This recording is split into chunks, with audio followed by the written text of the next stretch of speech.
Okay, hello and welcome to the UK SIF Leadership Podcast. It's James here on day 2 of COP26, discussing UK leadership on stewardship and the net zero transition. And I'm pleased to be joined by Mark and Chris. Mark Campanale is founder of the Carbon Tracker Initiative, and Chris Dodwell is head of Policy and Advocacy at Impax Asset Management.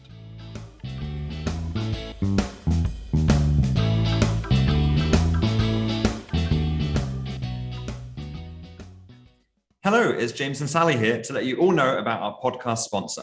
This COP26 series of the UK SIF Leadership Podcast is sponsored by Lion Trust. We're delighted to have them involved. Lion Trust is a specialist fund management company that was founded in 1995. And as of July 2021, they had £34 billion in assets under management. Their aim is to have a positive impact on their investors, stakeholders, and society. We're so pleased to have them on board for this series. Without the support of our partners, the podcast would not be able to happen. So, without further interruption, let's get on with the episode.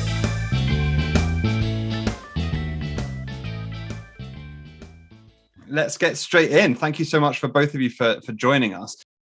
Thank you. It's good to be on the call.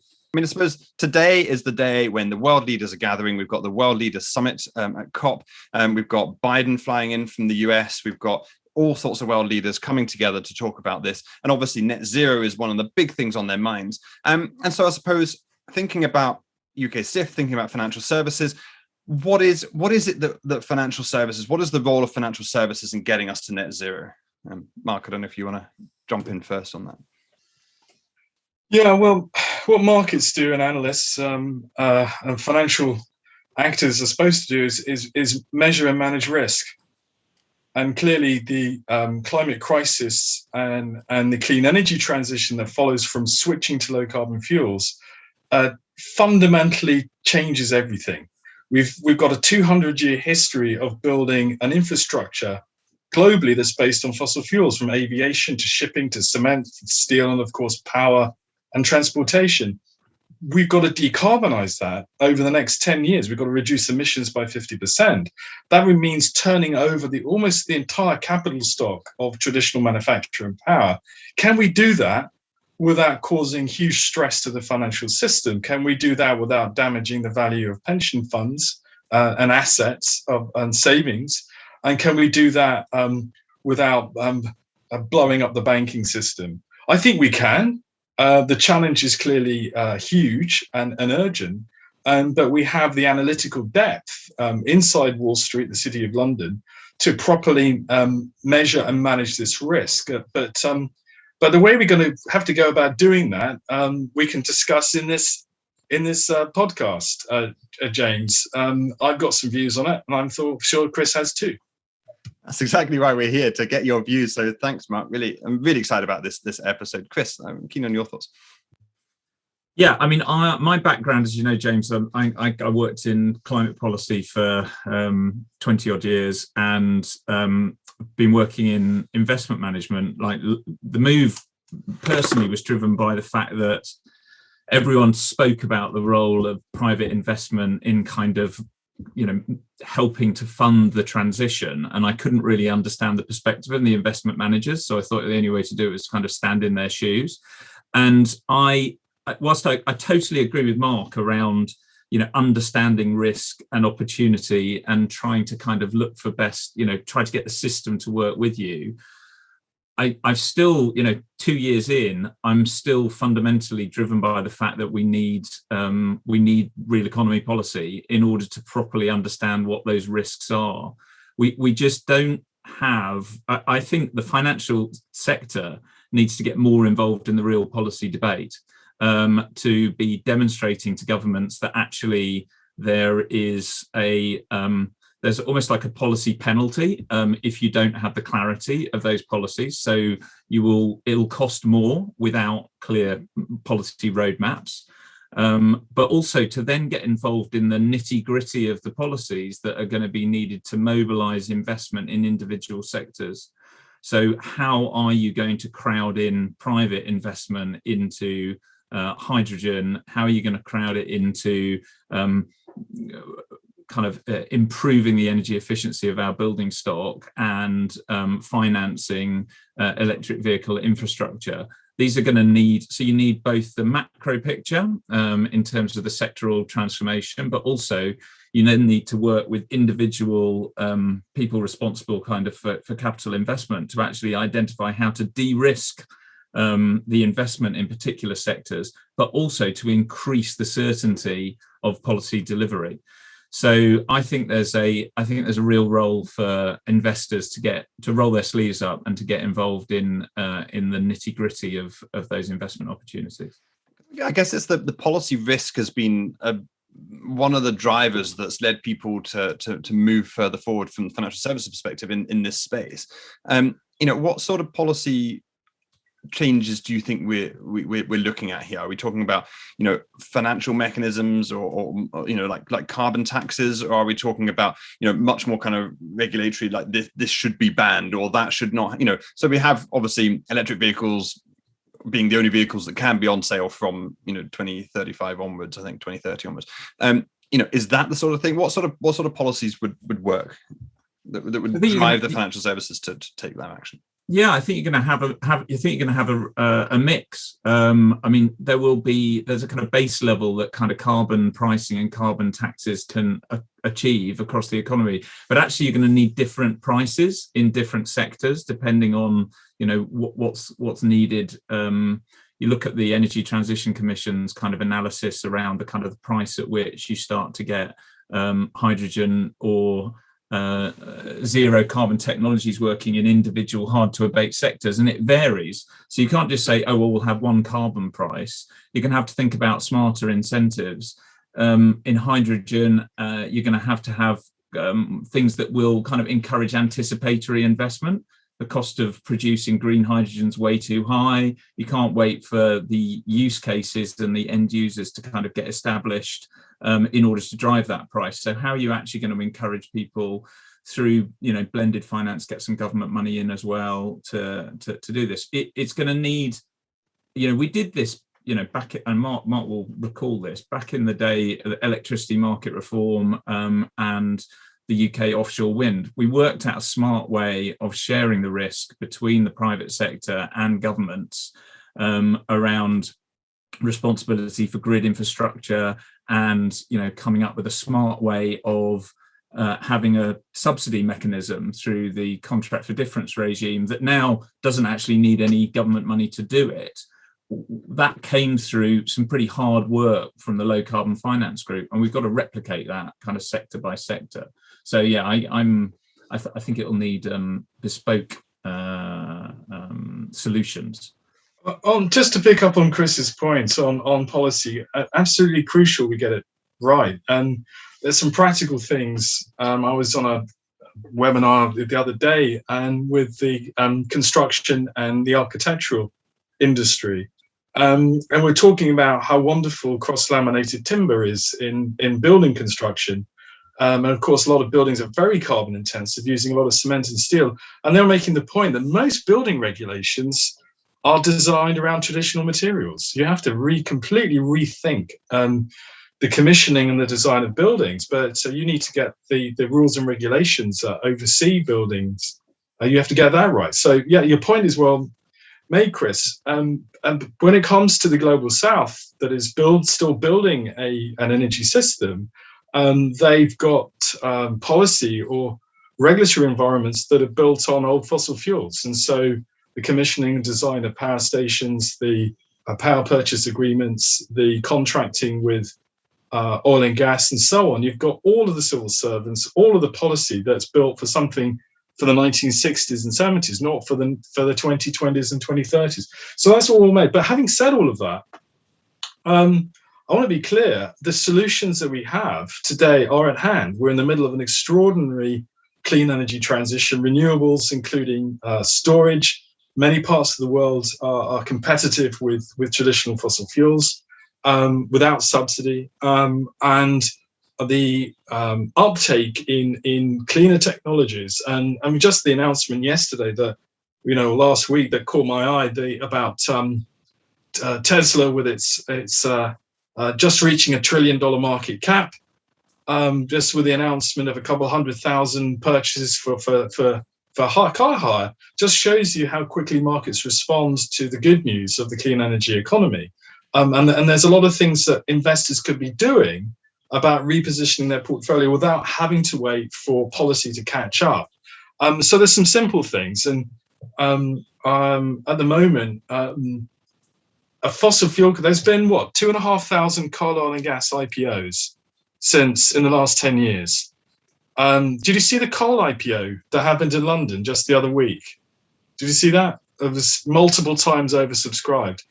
Well, there's a simple policy intervention, very, very simple that we can get right, which is that London and New York and a few other exchanges should simply say no new coal, oil and gas IPOs, no new bond issuance. If we're to take the IEA 1.5 degrees net zero, no new investments needed in any fossil fuels, if we're taking that seriously, we've got to get the financial markets infrastructure of listing rules, transparency. We have to get that aligned with the best science and climate goals. And of course, we need a carbon price, Chris, absolutely. But actually, a simple measure of putting a block on new coal IPOs or oil and gas IPOs would have an immediate effect, and it just requires governments to switch a button.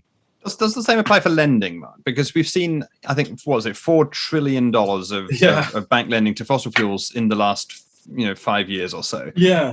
Clearly that feels to me as though it's not just, keeping this industry going through providing capital, but it's actually potentially providing or creating a serious market problem or stability problem if the fossil fuels industry. What's the deal with lending? The old capital adequacy and how much capital as a bank you have to put as aside before you lend to something.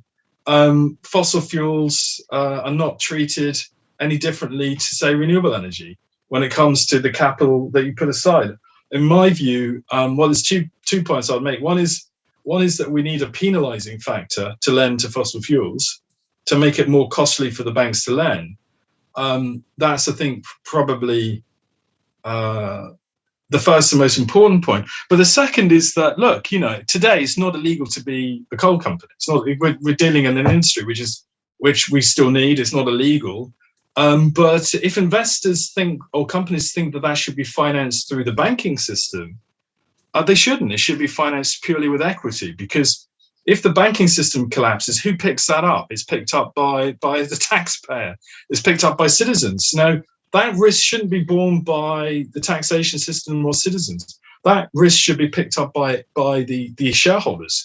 And so if you want to do more fossil fuels, entirely finance it with equity if you're going to do it. Don't use people's borrowings or the banking system or the tax system to fall back on to prop up something which is almost certainly is going to be dead in the water within coming years, within a decade for sure.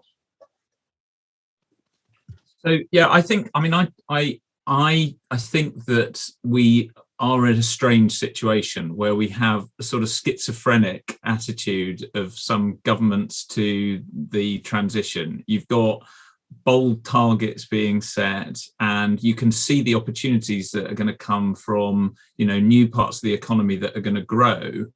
But yet, as Mark's flagged, the signal around investment in fossil fuels isn't strong enough to stop people to continue to invest in it.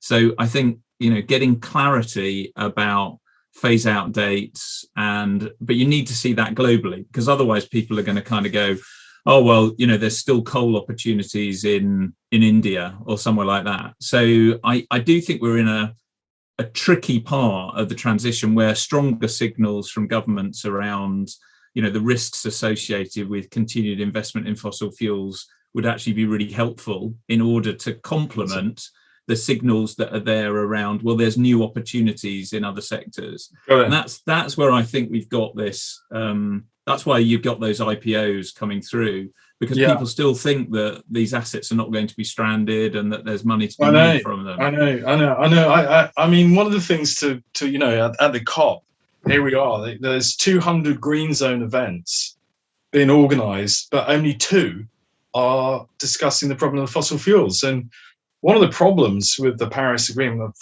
that's a bad word, challenges of the Paris Climate Agreement is there's three words that are not mentioned anywhere in the Paris Agreement: coal, oil, and gas. it's an emissions reduction treaty. It's not a fossil fuel supply constraint treaty. It doesn't attempt to constrain fossil fuels. It attempts to reduce emissions. And as a consequence, policymakers, governments are sending a signal to market, oh, you don't need to worry about which fuel you use. If we just reduce emissions, all this nasty stuff will somehow disappear. I'm afraid that's not quite right. And because you've got a global system built on fossil fuels, it's measured in the tens of trillions of dollars of infrastructure, fossil fuel infrastructure, and you've got trillions of dollars still flowing through the fossil fuel system and lots of capital being raised for fossil fuels. Governments are slightly disingenuous when they talk to financiers. And so, I think I get the sense with this COP that it's one green hurrah. If we just talk about the green stuff, somehow the fossil fuel stuff will disappear. And I think that's rather naive. And I think we do need a proper discussion about how we deal with fossil fuel finance. And Chris, James, I don't know if I'm allowed to ask Chris a question. What do you make of this city group, and there's another initiative for Prudential and the Asia Development Bank to buy up coal assets using private capital to then close them down? Isn't this just another way of bailing out the fossil fuel industry? Have you seen a discussion? I think there's going to be a big announcement by, I think, probably somebody like Citi. I've got to be careful about what names I use, to talk about a coal roll-up fund. Do you think this is a good thing or not?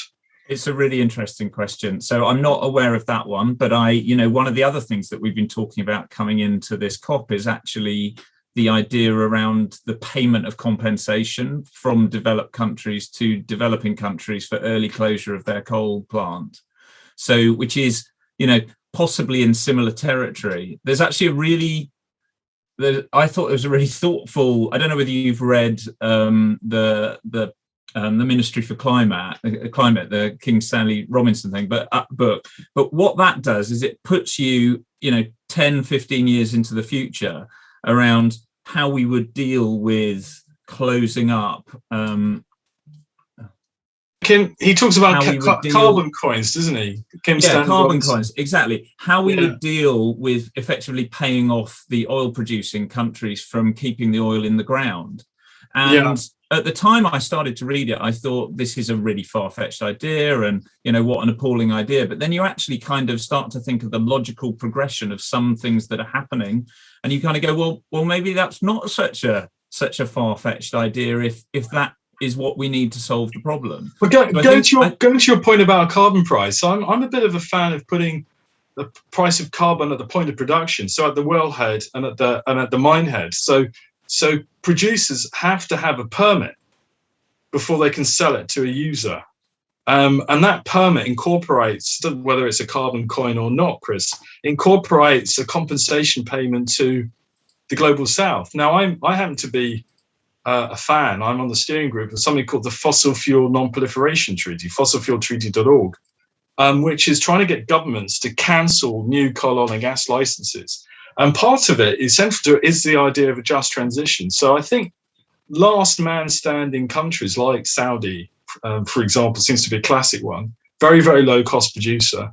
If they're to sell their oil into the future, they should have a compensation payment to compensate Mozambique or whoever it might be. But then we have a financial system. And I was tweeting the other day about Ghana, which has a 30 billion debt problem. They're trying to raise $1.5 billion to develop their oil and gas sector, to generate revenues, to do what? To service their debt.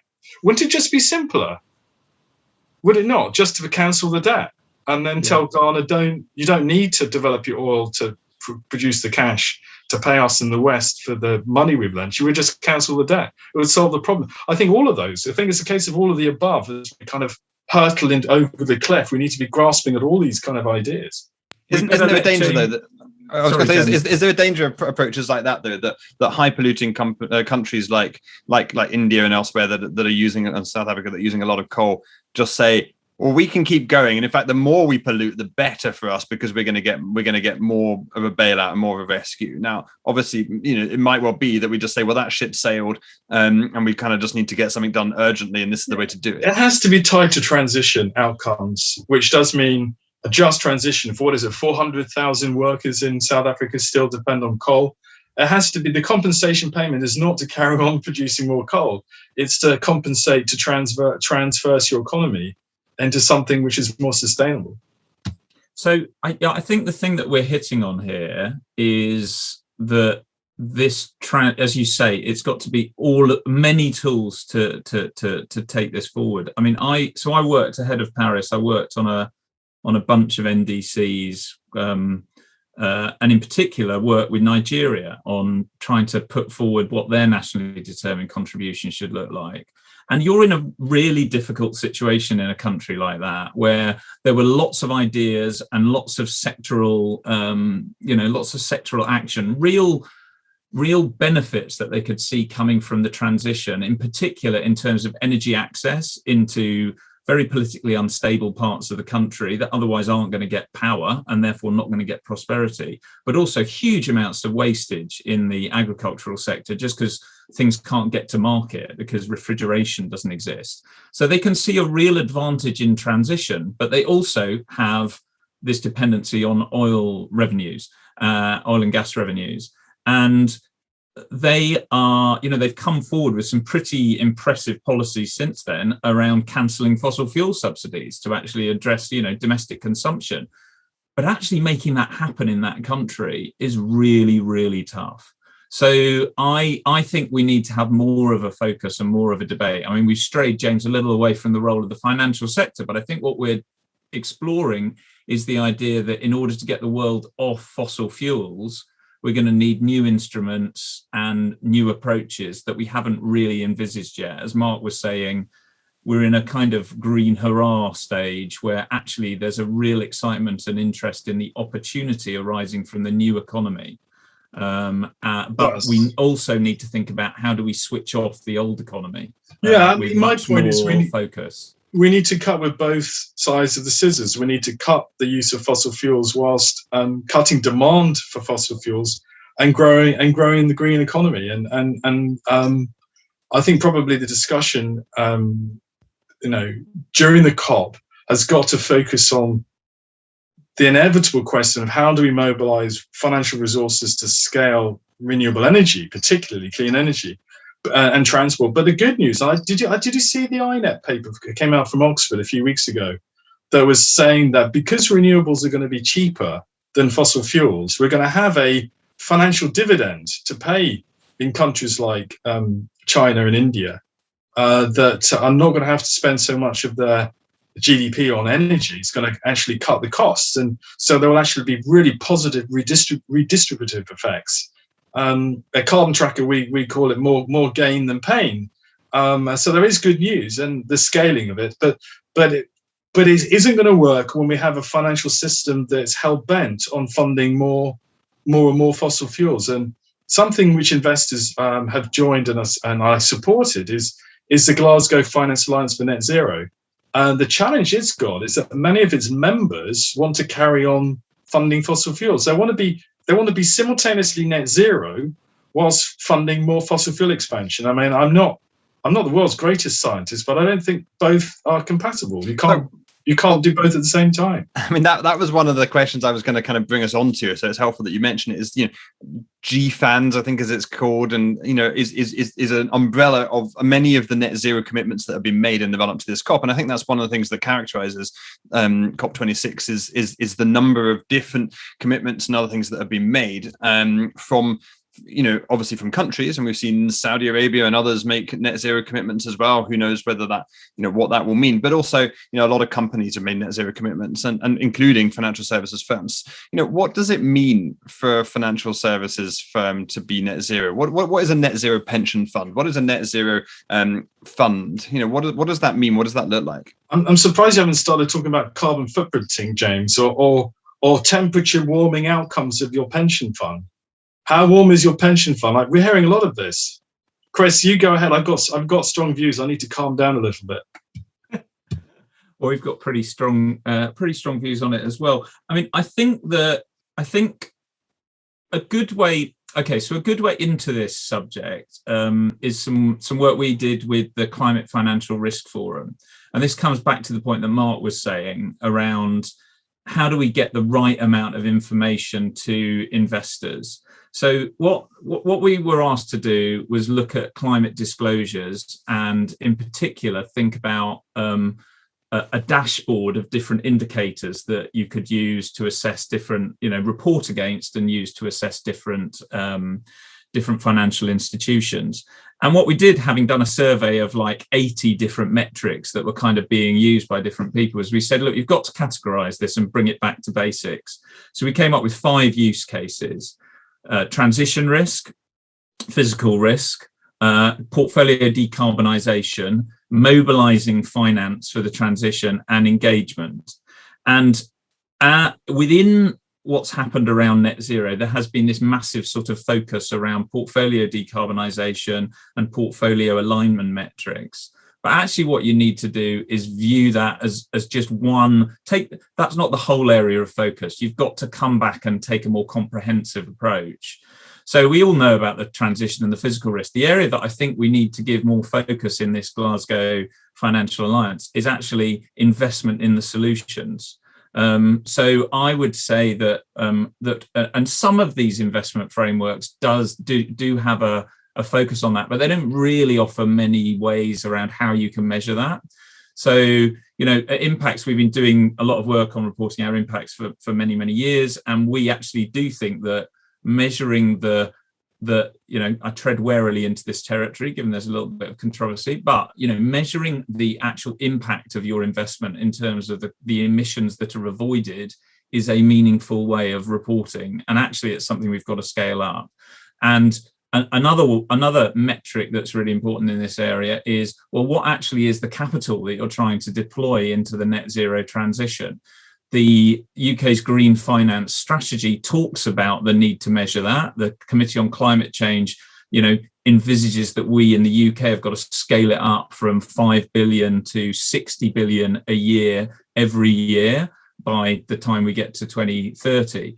So I think we need to make sure that this enthusiasm that's coming from the financial sector to embrace net zero actually then gets mobilized into a direction of, so what capital are you deploying into those solutions, and how are we measuring it, and who, are we making the right types of progress, rather than a focus too much on building an industry and an ecosystem around measuring portfolio footprints and coming up with methodologies to convert those into implied temperature rises. So Mark, I hope maybe that's taken the heat out of your thought a little bit, so you can come back. Yeah, no, it does, and I agree actually with all the points you're making. Transition risk is important, mobilizing for green solutions, engaging is important, and some of these phrases that we're hearing are not actually especially helpful for the simple member. My background was in portfolio management for 20 years. Is when people talk about net zero portfolios, what they really mean is the companies they own in their portfolio have net zero transition plans. Not the fund, not the warming of the fund or the temperature warming of it. It's the companies that are owned in the portfolio. The problem with kind of things like carbon footprints is you could take an engineering company that has very, very low emissions. Okay, so that would sneak through because on a carbon footprint. But if all that company does is make parts for the internal combustion engine, right, as an engineering company, they're toast. And so these sort of methodologies that don't pick that up. So I think we go back to fundamental analysis. And this is the reason why I launched Planet Tracker and its sister group, Industry Tracker, to join, my main one, Carbon Tracker, is we need to look across all industry sectors, cement, steel, aviation, shipping, textiles, and develop decarbonisation pathways for each one, which is why groups like Mission Possible, the Energy Transitions Commission, We Mean Business, all of that's important, setting out the pathways. Now we have to get into the granular detail. And the work that the Tracker Group is doing with Climate Action 100 about transition pathways is particularly important. You're then finding out what's the actual cost. And here's a debate I had with one of the world's top 3 asset managers with their team. This is my colleagues. And I said to them, which are the ones you're going to support? I said, here's the situation. A company says, here is our net zero plan.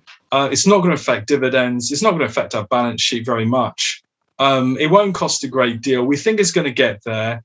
A lot of it happens in 2040, but we think we're going to be fine. Or then there's the other scenario, which is the shareholder goes to the company and say, we think the real cost of turning over your company is this. You're going to have to transform all of your business lines. You're going to have to turn over all of your capital equipment. You're going to have to write down your existing capital equipment, like we've seen in automobiles with electrification. And we think you're probably going to have to suspend your dividend. And by the way, your credit rating is going to take a hit as you borrow to refund and rebuild. But by the way, we've got all the shareholders together and we back you 100%. So I said to the fund manager of this multi-trillion-dollar asset manager, I said, which of those 2 scenarios do you back? And it wasn't the latter. It was that we'll support the management with their transition plans. And I think the problem that we have, as I see it, as we see it from, is that the role of the city, the role of the finance sector is to properly model and map, not carbon footprints, not temperature outcomes, is to properly map the transition cost to net zero of the global economy, and then get institutional shareholder support and the banking support and regulatory support to actually pay for this in a way that doesn't disrupt also financial stability and the payment of pensions. So it goes back to good old granular fundamental analysis. And so, I mean, the old joke about net zero, it's only one letter or one letter in the alphabet from not zero. People talk about net zero, but actually, are we actually starting on the road there? And I want to be clear, just to make my last point, is it doesn't mean netting off your emissions in your pension fund. It doesn't mean netting off your emissions by buying carbon offsets. We have to remove the CO2 from the atmosphere that's built up over 50 years. We've gone from, you're a better scientist than me, Chris, it's gone from, 320, 350 parts per million to 410, 416 parts today. To get to net zero, we have to remove all of that CO2, not offset what we're burning today. And that is one of the errors at the heart of most companies' net zero plans. They think you buy off offsets and carry on using fossil fuels. I'm sorry, it means coming off fossil fuels completely. It definitely feels like we're talking more about net than zero in a lot of these scenarios. And netting as in netting off. I struggle with it. Well, it also feels that if even if this is about, just buying offsets, it feels to me as though the idea that, right now you can buy an offset for not terribly much per ton of CO2, who knows whether they're actually effective or real, that whole industry needs to develop. But as time goes on, when everybody thinks that their whole plan has to involve buying lots and lots of offsets eventually by 2050, are there even going to be enough offsets possible in the world to make that work? No, it's insane. I mean, Shell, if I get my numbers right, just to offset Shell's emissions, you'd need to replant an area of forest the size of India. That's even before we get to the historical emissions, before we get to Aramco and Chevron and Glencore and all of the others. People have got into this collective lunacy that somehow we can sequester our way to solving the problem and continue to burn fossil fuels. I mean, it may sound a little bit fundamentalist, but no, we've got to stop burning fossil fuels as quickly as we can and use nature-based solutions and CCS to remove historical CO2. That's what net zero really means.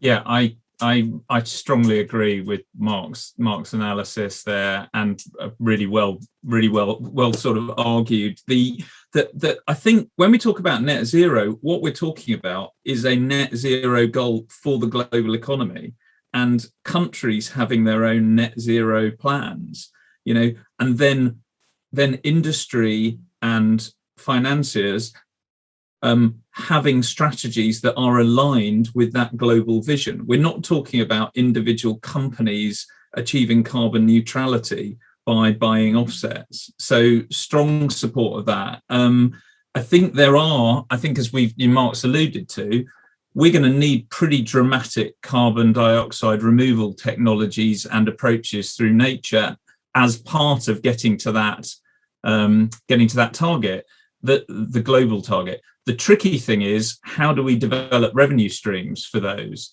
Because then they don't necessarily produce goods that can be sold. So one of the positive elements around voluntary carbon markets that is pushed forward and corporate net zero targets is that they help generate some of that revenue to flow into those projects. But I'm concerned that it's a temporary fad that we're going through, and what we need to do is build a long-term sort of policy regulatory revenue stream that actually makes those, makes the carbon removal technologies and makes the nature-based solutions viable. So I don't think we'll be talking about this in 10 years' time. We'll have something else as a revenue stream for those. So the whole idea about people offsetting their emissions is well-intentioned displacement activity. And what we need to come back to is actually this question around how do we deal with getting off fossil fuels without encouraging just a sort of pass the parcel of kind of stock ownership, where someone moves out of a company or a sector just to sell it into private equity or a state-owned enterprise that carries on the activity just as they did before. But we also, at the same time, do need to massively increase the investment and the investment opportunity in those solution providers. So that I think is what we've got to bring into the GFANZ discussion and debate, is how to if you've now woken up the financial sector to the importance of this, and you've got will within financial sector players to play an active role in the transition, what do we do next? And I don't think it's coming up with lots and lots of tools to measure the global warming potential of your portfolio. It's how you use the data, not more of the data. I've done a number of calls with the top 5 asset managers globally that ring up and said, "Can we have carbon trackers data?" And I always say to them, "Yeah, well," I said, "Why?" I said, "We need a number." And I said, "Oh, well, the number's 48. The number at the end of the universe." I'm only joking when I say that, because more data and more numbers isn't necessarily going to get you where you need to do. It's some tougher decisions need to be made. The numbers are going to help you, but you've got to make some big choices. I had something on my mind, Chris. Impax is primarily a public markets shop, listed equities, but most of the exciting stuff is happening in private markets. And the last 10 years, we've seen a shift from public markets to private markets. And the only way private stuff gets now onto the public markets is via a SPAC. If I can get £1 for every time somebody says, "Should we launch a green SPAC?" I'll be a very wealthy man indeed. How are you dealing with the fact that we're going to have to finance a lot of this stuff? Renewable energy infrastructure, but public markets are by themselves very limited today. There seems to be a lot fewer companies than you would expect to find in the public markets, because they're now being bought up by private equity heads. That's a good question. I think some of the solution providers are actually out there. They're quite deeply embedded in the supply chain. So the people that are actually providing the solutions are the ones that are making the components. But I do agree we need to have a larger universe. The universe has grown pretty rapidly, as you'll know, Mark. The size of the investable universe in solutions is how big is yours today? increased. How many stocks can you pick from globally that fit into your environmental markets theme? God, I don't have the number on the top of my head, but it is. It's got to be measured in thousands by now. Yeah, it is now. No, when we started off 20 years ago, it was a couple of hundred. Yeah. I remember the James Capel Green Book from 1990, written by Roger Hartman and Tim Steer, that had 12 stocks in it.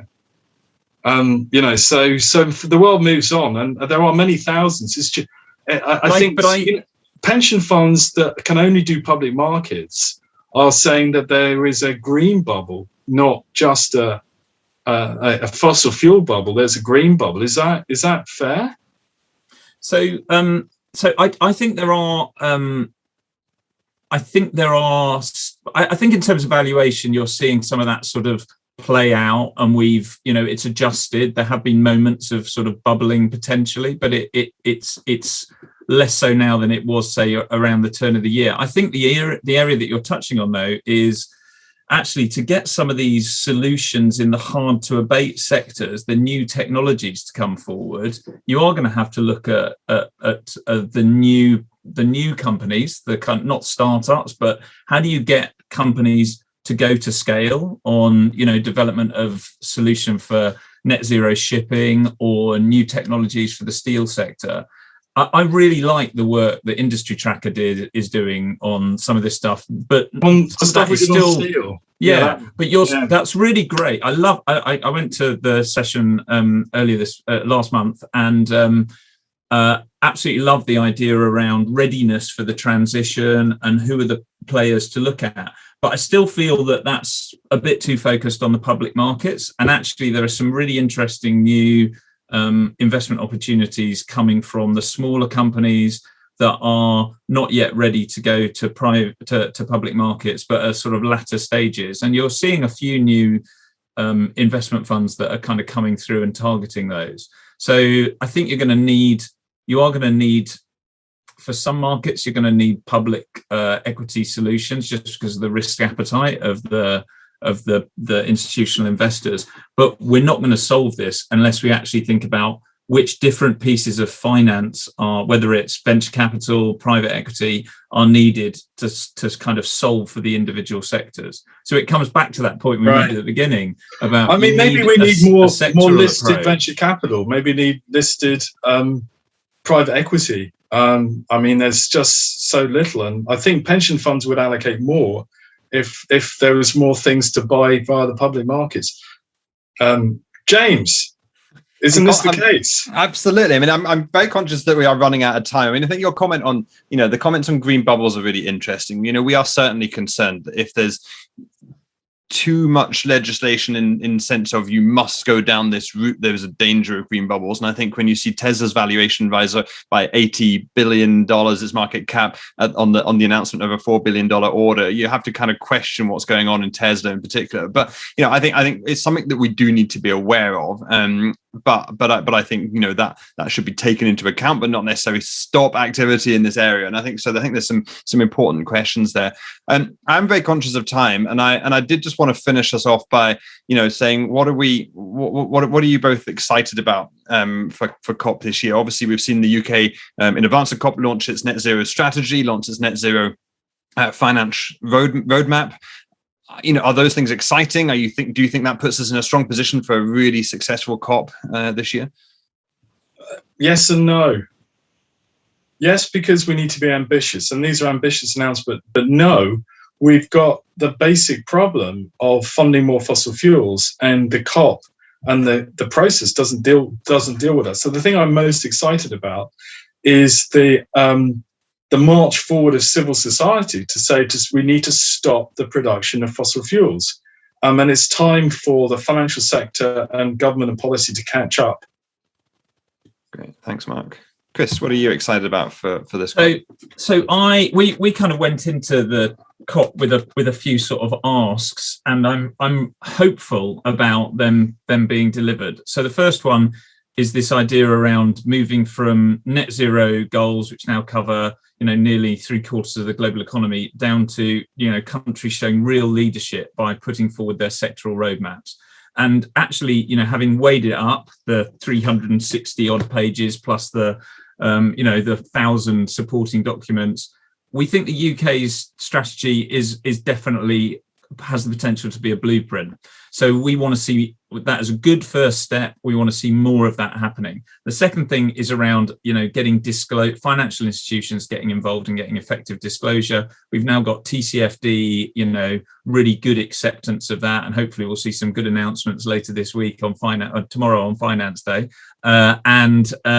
We want to see that being done in a really effective way. So I mentioned the Climate Financial Risk Forum kind of framework and the dashboard there. And the third one that I'm really positive about is chopping this up into bite-sized chunks. So the idea of coalitions of the willing, of governments that can take action, and we can start to develop, what the Energy Transitions Commission put out as its keeping 1.5 alive. But you do that by getting small groups of countries together to deal with coal, to deal with nature, and now, increasing this idea of dealing with methane. So I'm really hopeful that if that could be a really new dynamic that comes out of the COP, and momentum coming from these kind of individual sector-based approaches. I still think we need to kind of have other countries stepping up in terms of the ambition in their NDCs. We're just not there yet. So we've got to work out a way that those move forward. Pressure from the financial sector, can help. But I guess my down point would be similar to Mark's. How do we get off fossil fuels more quickly? That isn't something that's currently covered.